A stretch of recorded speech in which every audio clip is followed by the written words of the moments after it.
Olá, queridos, a paz do Senhor Jesus. Bem-vindos ao assunto de hoje, o poder da ressurreição de Cristo. E esta já é a 12ª lição desse trimestre que estamos estudando sobre a primeira carta de Paulo aos Coríntios. E o texto para leitura em estudo está em 1 Coríntios, capítulo 15, do verso 35 ao 58. E os tópicos que vamos abordar são eles. Primeiro, a ressurreição de Cristo. Segundo, o corpo da ressurreição. E terceiro, a rapidez da ressurreição. E os objetivos desse comentário são os seguintes. Primeiro, esclarecer a importância da ressurreição de Cristo. Segundo, descrever alguns aspectos do corpo da ressurreição. E terceiro, consolar a igreja com a esperança da volta de Jesus e da ressurreição dos que dormem em Cristo. E eu sugiro que você faça a leitura de todo o capítulo 15 dessa primeira carta aos Coríntios, que somados ao comentário, seu aproveitamento será ainda maior. Tira um tempo e faça isso. Eu quero agradecer a você que já é inscrito no canal. Meu querido irmão, minha querida irmã, mais uma vez, meu muito obrigado. Deus te abençoe. E para você que ainda não é inscrito e está me assistindo agora ou já de outras vezes, se inscreva no canal e vamos juntos anunciando a palavra do Senhor.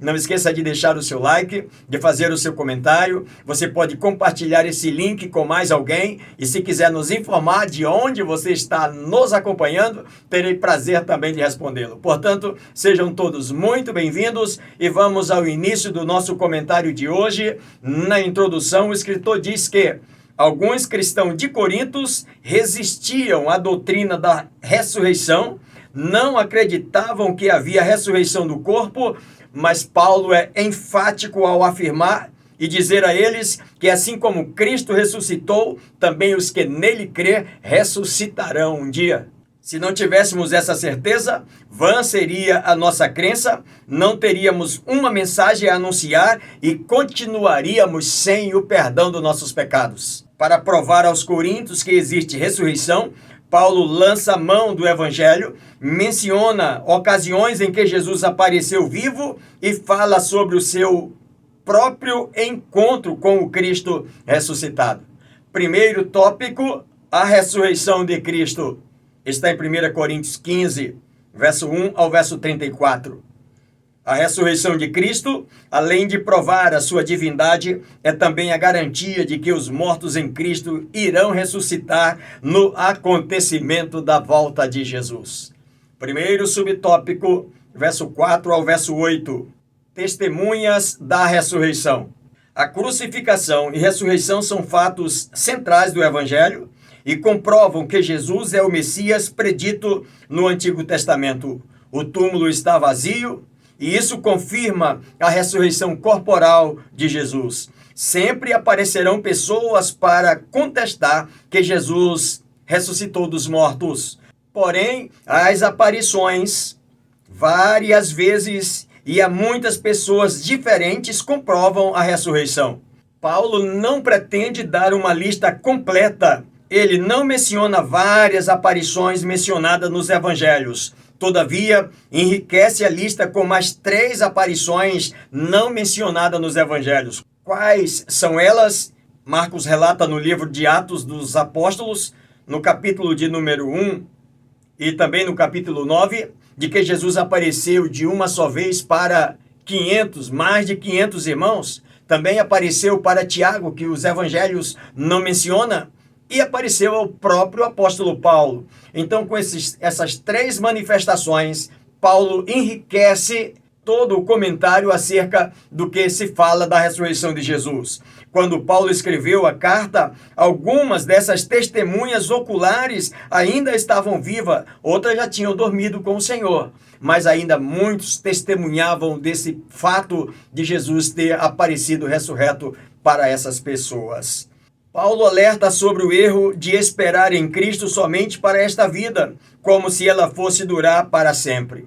O objetivo de Paulo é mostrar para os crentes de Coríntios que se nós esperamos em Cristo somente para esta vida, nós somos os mais miseráveis homens. Nós esperamos em Cristo porque confiamos e aguardamos que um dia Ele há de voltar e nos levará para o céu para estarmos juntamente com Ele. Segundo tópico, as primícias dos que dormem. Capítulo 15, verso 20 ao 23. Cada um, porém, por sua própria ordem. Nesses versos, Paulo trata da ordem dos acontecimentos desse glorioso dia da volta de Jesus. Primeiro, a ressurreição dos que estiverem mortos, daqueles que morreram esperando em Jesus. Em seguida, a transformação dos que estiverem vivos. Os dois episódios correspondem àquilo que já aprendemos com respeito à ressurreição dos mortos. Cristo foi o primeiro a ressuscitar dentre os mortos e jamais morrerá novamente. Ele foi o primeiro de todos, abrindo o caminho, mas na sua vinda será a vez daqueles que neles dormiram e aguardam esse grandioso dia. Por isso nós precisamos confiar, porque ele garante, ele ressuscitou e não provou mais a morte. Nós vamos encontrar na Bíblia, por exemplo, no ministério de Jesus, algumas pessoas ressuscitando, mas depois morreram novamente. Mas Jesus não. Jesus ressuscitou para não morrer nunca mais. E esse é o penhor que nos garante que um dia também nós ressuscitaremos com ele para vivermos eternamente na sua glória. Todos aqueles que estivermos aguardando esse grande dia. Terceiro subtópico, a ressurreição e vida prática. Estão no verso de número 32 e 33. Paulo adverte com certa ironia sobre a consequência de se ignorar a verdade acerca da ressurreição após a morte física. Nenhum esforço valeria a pena e seria mais proveitoso viver um estilo de vida despreocupado e desregrado até a hora de morrer. O que Paulo vai falar para os crentes de Corinto é isso: olha, se ignorar esse fato, se ignorar a volta de Jesus, se ignorar a ressurreição dos mortos, não adianta nem estar na igreja. Não adianta nem estar cultuando a Deus se você ignora isso. É melhor viver a vida que bem quiser, desregrada completamente, descuidada de tudo, até morrer, se você não acredita nisso. Escuta uma coisa nesse comentário. De fato, muitos dos que negavam a ressurreição vindoura estavam agindo assim. Como, pastor? Convencendo a outros de que deveriam viver da mesma maneira. 1 Coríntios capítulo 15, como já mencionamos, o verso 32 e 33. Existiam aqueles que viviam desta forma e ainda faziam a cabeça de outros irmãos. Não, esse negócio de ressurreição não existe, isso aí morreu, acabou-se. Não adianta pensar, o que tem que fazer é desfrutar da vida, gozar a vida mesmo e pronto. Paulo, ele os chama à razão e os aconselha a não darem ouvidos a essas conversas fiadas. E ele faz uma citação dizendo que as más conversações corrompem os bons costumes, no verso 33. De outra maneira, que farão os que se batizam por causa dos mortos? Se absolutamente os mortos não ressuscitam, por que se batizam por causa deles? É isso aqui que Paulo está ironizando com aqueles crentes. Por quê, pastor? Porque existia na igreja de Corinto, naquela época, esse batismo que Paulo vai falar, batismo em nome dos mortos. Alguns escritores chegam a dizer que esse batismo era quando alguém que era crente na igreja e morreu, mas antes dele morrer, ele evangelizou alguém que não se converteu. E quando essa pessoa morreu, era tido como que a obra que ele tinha feito não estava validando a sua salvação, porque essa pessoa não se converteu. Então essa pessoa que não tinha se convertido era então chamado a ser batizado em nome daquela pessoa lá, para cumprir aquilo que ele queria fazer, que ele queria levar diante de Deus. Essa é uma teoria. Uma outra teoria que alguém escreve acerca do batismo dos mortos que acontecia na igreja de Corinto era que, de repente, morreu um membro da igreja e o lugar dele ficou vazio na igreja. Então, batiza-se um outro em nome daquele que morreu, para preencher o lugar. Essa também era uma teoria que alguém coloca. Ainda existe uma outra teoria que diziam que quando alguém se convertia e não dava tempo de ser batizado antes da morte, morria subitamente. Então, batiza-se alguém em nome daquela pessoa para validar a sua salvação, para validar a sua garantia de vida eterna. É lógico que todas Esses pontos que eu estou mostrando para você são pontos infundados na palavra de Deus, mas é mais ou menos o que acontecia. É por isso que Paulo vai ironizar dizendo, então, por que vocês batizam em nome dos mortos se vocês não creem que existe ressurreição? Paulo não está apoiando essa prática, ele apenas usa para ilustrar seu argumento com a própria prática dos coríntios. Alguns de entre a igreja já estavam assimilando a ideia contra a ressurreição e corrompendo os bons costumes cristãos. Isso por causa das más companhias e as más conversações. Vale muito aquele ditado popular, dize-me com quem tu anda e eu te direi quem tu és.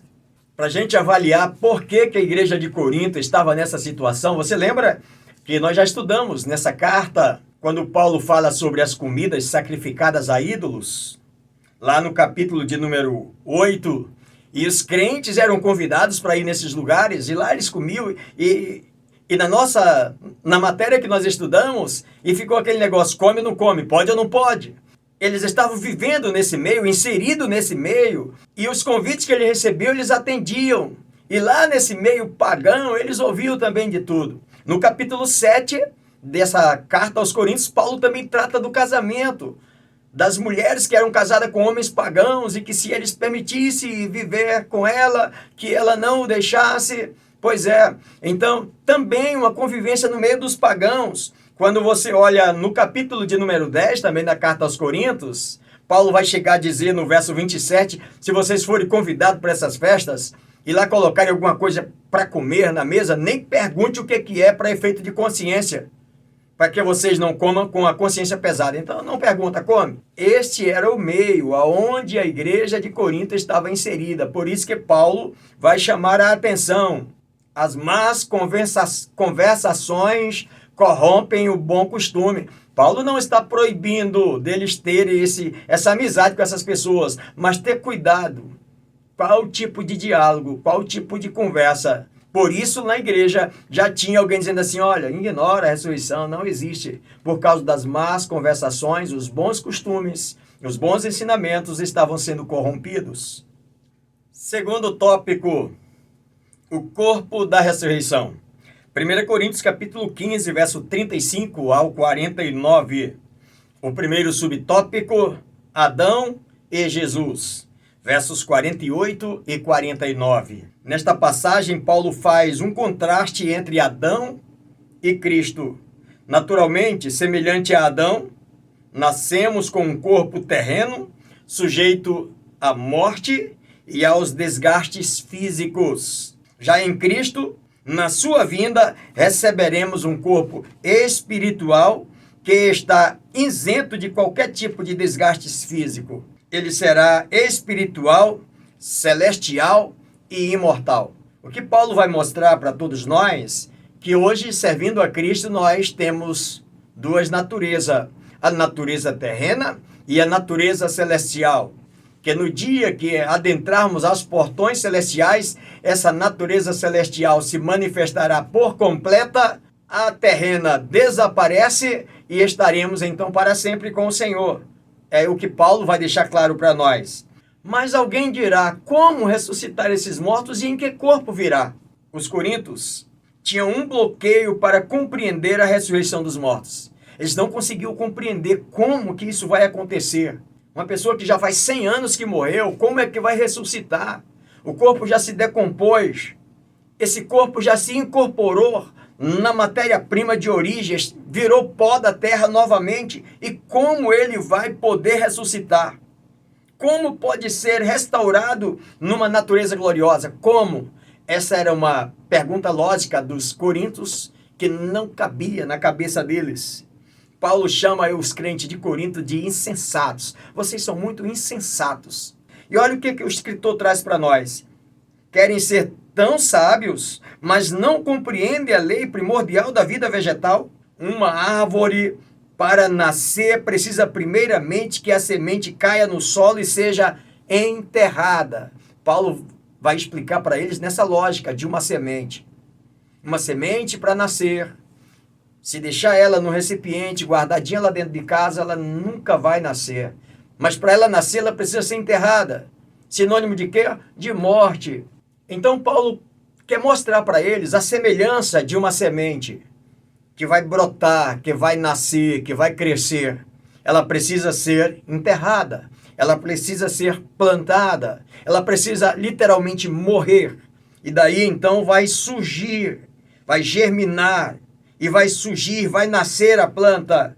A semelhança da semente é a origem da sua germinação, a partir da qual se tornará uma planta. E é nesse ponto que Paulo mostra para os crentes de Corinto. Nesse fenômeno da vida, temos uma representação do que acontece na ressurreição. Se todos hão de morrer por causa de um homem, o Adão, que nós somos descendentes lá da sua natureza terrena, todos que morrem em Cristo hão de ressuscitar por causa de um homem. Qual é esse homem, meus irmãos? Cristo Jesus. Por estarmos unidos a Adão, haveremos de morrer, se não estivermos vivos até a volta de Jesus, por causa da natureza humana, da natureza carnal. Mas por causa da natureza celestial que somos agora, com essas duas naturezas, carnal e espiritual, humana e celestial, então nós temos essa convicção e esta fé, essa esperança que um dia estaremos para sempre com Cristo. Segundo subtópico, carnal versus espiritual. Aqui Paulo vai tratar sobre o aspecto desse corpo celestial que não pode ser confundido com o corpo humano, com o corpo material. Veja que no verso de número 50, ele diz assim: isto afirmo, irmãos, que carne e sangue não herdará o reino de Deus, nem a corrupção herdará a incorrupção. E como então para entrar no céu uma pessoa que está sujeita à corrupção, sujeito ao pecado, sujeito a esses males daqui, quando ele confessa a Cristo como Salvador e crer no poder regenerador de Cristo Jesus de perdoar os pecados e de um dia levá-lo à mansão celestial e passa a viver uma vida santa e honesta. Ele continua aqui na terra, mas ele é também um cidadão do céu, ele tem uma dupla nacionalidade, cidadão da terra e cidadão do céu. Como cidadão da terra, nós somos humanos, podemos adoecer, podemos sofrer algum tipo de situação que traga dificuldade ao nosso corpo físico e até morrer mesmo. Mas como celestial, aí não existe nada desta vida que interfira nesse ponto celestial. Temos um corpo terreno, se nascemos de um território terreno, é natural observarmos todas as suas características, já que o celestial traz consigo as coisas celestiais. Quando nascemos de novo, passamos a fazer parte do território celestial. Paulo, então, está explicando claramente para todos nós, para os crentes de Corinto e para todos nós, como é que eu tenho uma natureza ao mesmo tempo humana, carnal, mortal, e ao mesmo tempo uma natureza celestial, imortal, incorrupto, quando eu entrego a minha vida a Cristo Jesus e sei que Ele é Senhor, que pode perdoar os meus pecados, e agora, uma vez perdoados, eu passo a viver conforme as ordenanças da sua palavra. Eu tenho essa garantia, que pode ser que esse corpo um dia vai tombar, descer a tumba fria, mas o homem espiritual que está dentro de mim, que creu na mensagem salvadora de Cristo, a morte não tem poder sobre ele.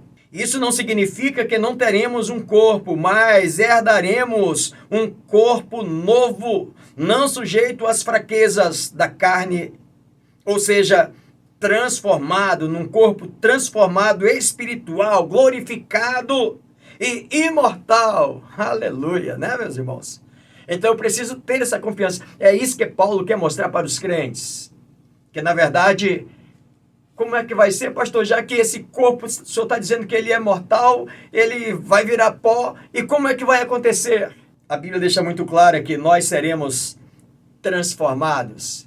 Receberemos um corpo glorioso. Aqueles que estiverem vivos serão transformados. Não vai entrar no céu desse jeito.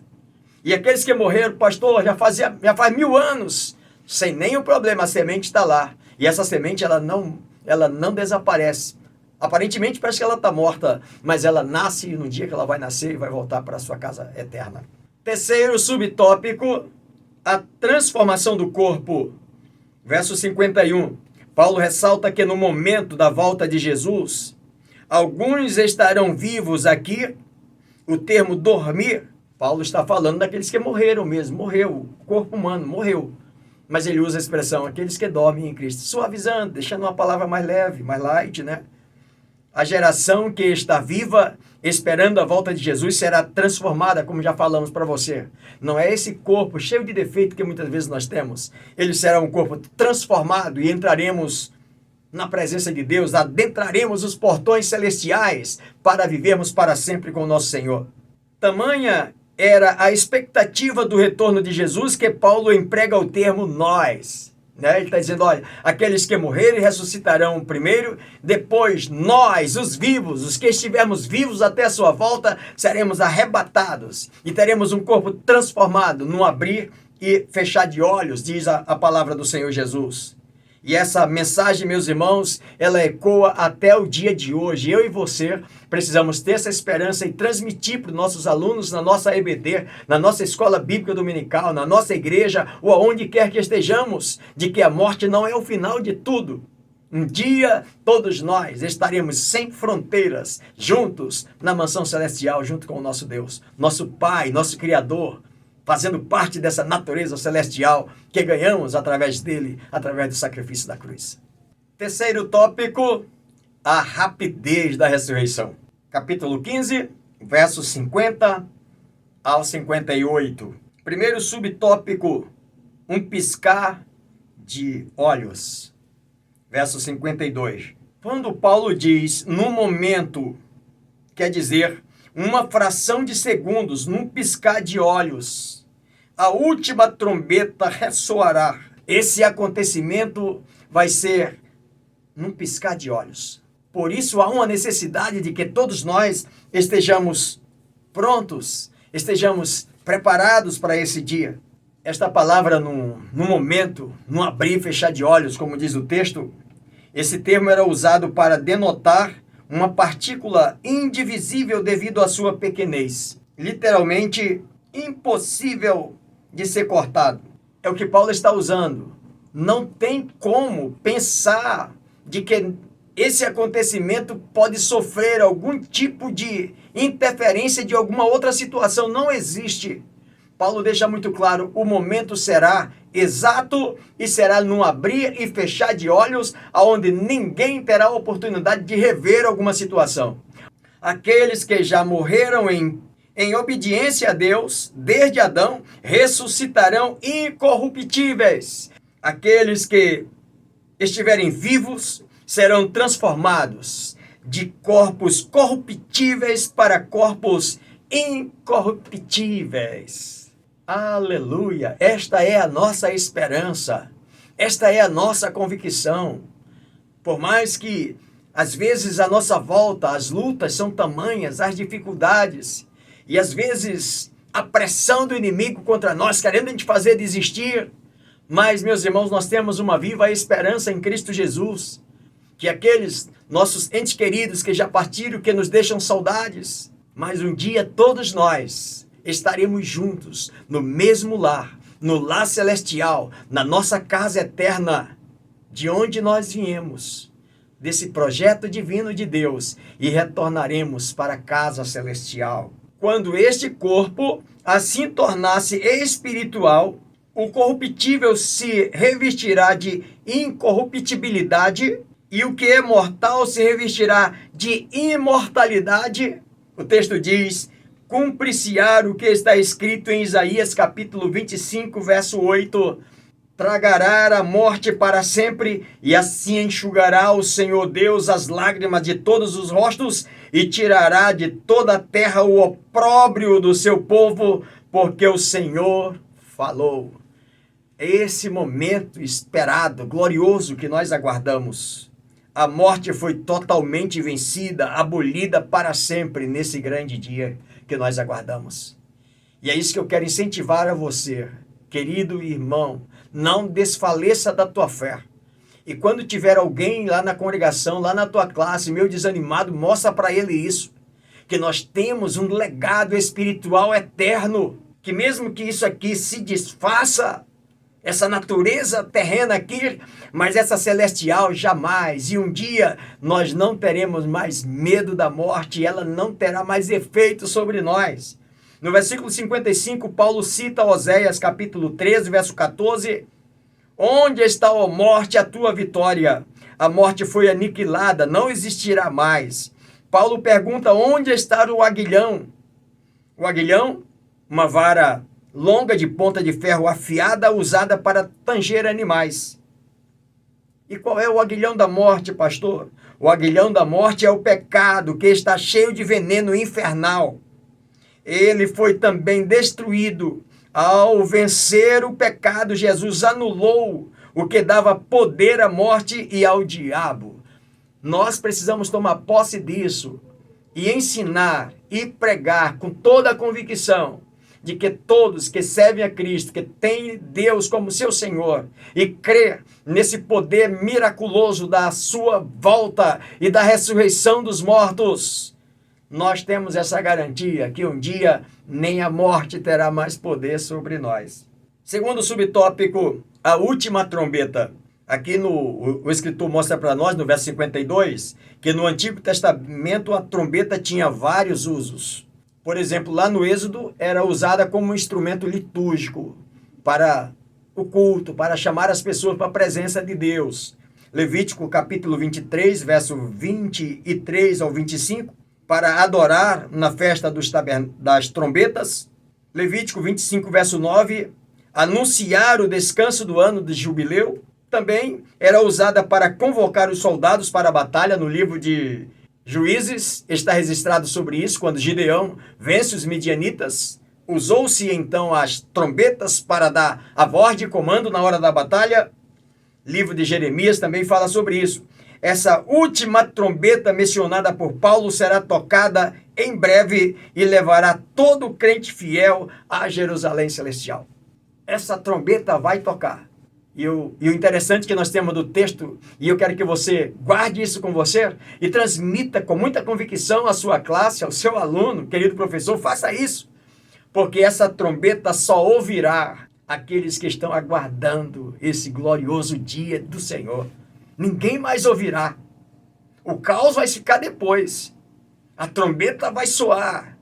Todos que estão aguardando a Cristo, milagrosamente, desaparecerão porque ouvirão o seu chamado. É como a trombeta tocando, dizendo, vamos, chegou a hora.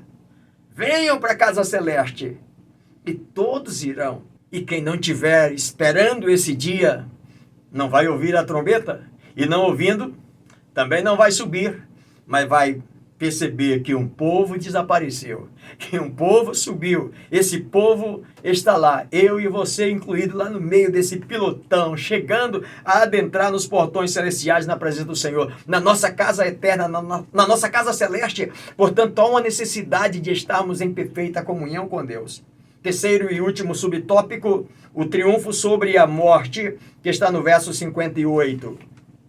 Diante do falso ensino de tantas tentações diferentes, a esperança da ressurreição deve incentivar os coríntios a perseverar em sua fé. Paulo sente-se plenamente recompensado em expor aos coríntios a doutrina da ressurreição.